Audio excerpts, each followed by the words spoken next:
Assalamualaikum warahmatullahi wabarakatuh. Kembali lagi dengan saya Ahmad Bistan Arifin. Di kesempatan kali ini Bapak Ibu semua, saya akan mencoba untuk menyampaikan sebuah informasi dari ayubandung.com di sini. Nah, informasinya ini tentang honorer.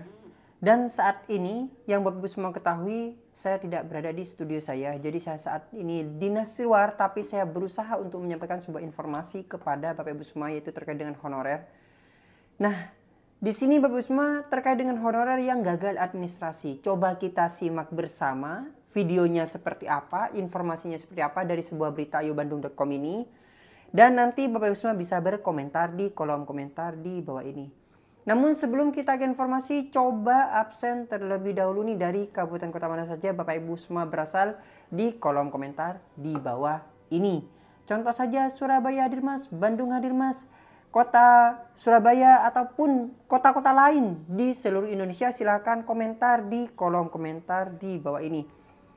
Nah, di sini Bapak Ibu semua mungkin tidak saya tampilkan di komputer. Jadi yang seperti yang saya sampaikan tadi, saat ini saya dinas luar, tepatnya saat ini di Hawkwood Hotel di Surabaya.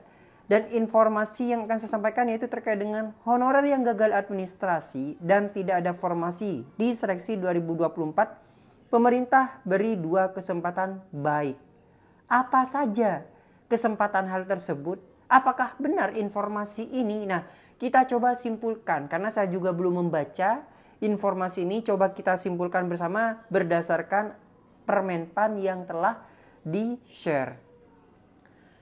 lekongayubandung.com.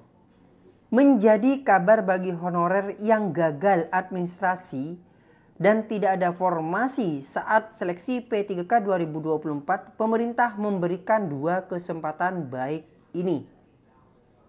Diketahui bagi honorer yang gagal dalam seleksi administrasi P3K 2024 akan diberikan kesempatan ketiga mendaftar sebagai ASN.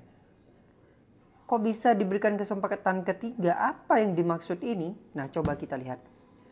Hal ini menurut Sekjen DPP Forum Honorer Non Kategori 2 Indonesia FHNK 21 atau 2I Tenaga Kependidikan atau Tendik Herlambang Susanto dan Menpan RB Rini Widiantini yang mengungkapkan jika sebaiknya honorer yang tidak lolos dalam seleksi administrasi P3K 2024 baik tahap 1 dan tahap 2 harus ikut di tahap 3 dengan cara formasi yang akan ditambah.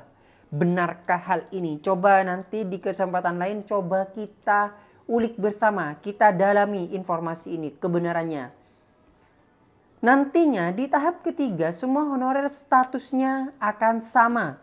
Baik K2 ataupun non K2 masuk di database BKN ataupun yang tercecer. Dan bukan pelamar prioritas lagi.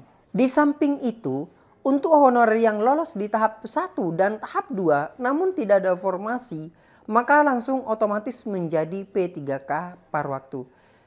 Nah, kalau misalnya tidak memilih formasi di depan, apakah benar itu bisa langsung diangkat?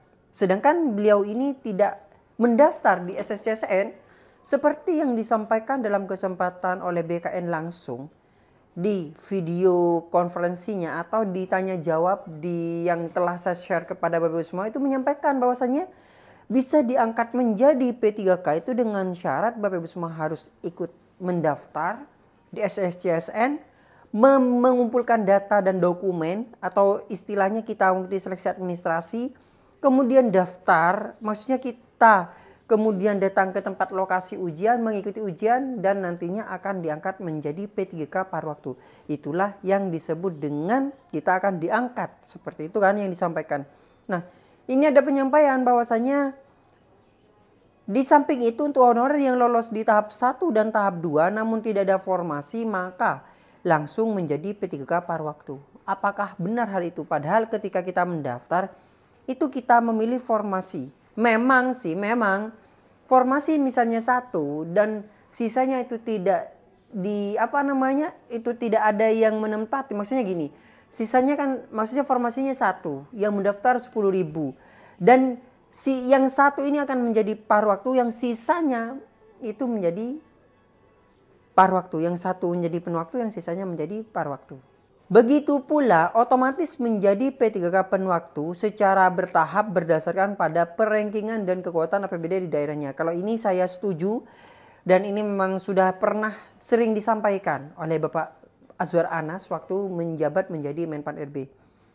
Sebelumnya Menpan RB saat ini dijabat oleh Azwar Anas memastikan jika seluruh honorer akan diangkat menjadi P3K asalkan syarat yang dimiliki itu benar. Di mana sesuai dengan undang-undang atas instruksi presiden bahwa tidak ada PHK massal dan otomatis akan diangkat menjadi P3K paruh waktu atau menjadi P3K maksudnya.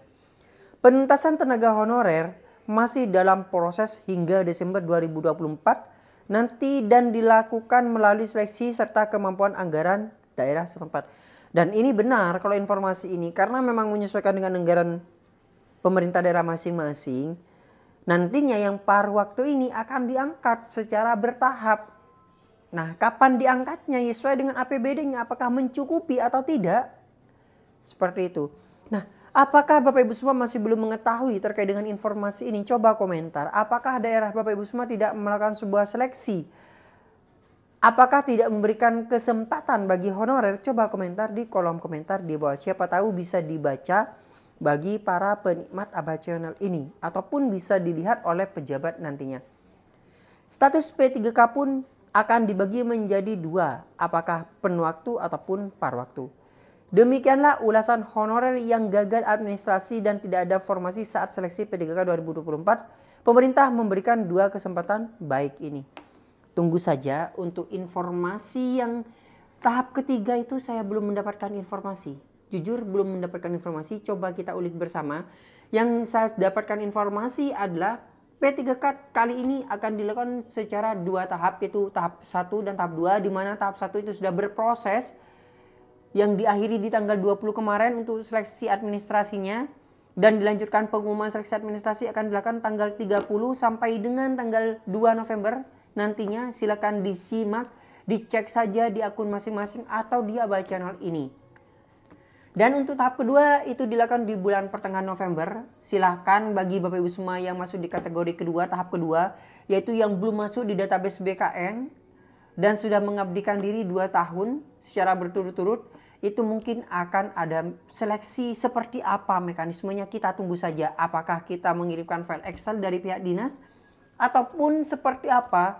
Tentunya otomatis di SSCSN kan harus terdata, dalam artian harus masuk pendaftaran di sana. Entah kita mengimport database ataupun itu misalnya secara dibuka massal. Itu yang masih kita tunggu bagaimana perkembangannya. Mungkin sekian informasi kali ini, semoga bermanfaat. Sekali lagi mohon maaf karena tidak ada di studio, saya tidak bisa menampilkan dari ayobandung.com tersebut. Silakan Bapak Ibu semua bisa cek di deskripsi saya, nanti mungkin saya tampilkan kepada Bapak Ibu semua. Terima kasih, jangan lupa subscribe channel dan aktifkan notifikasinya. Wassalamualaikum warahmatullahi wabarakatuh.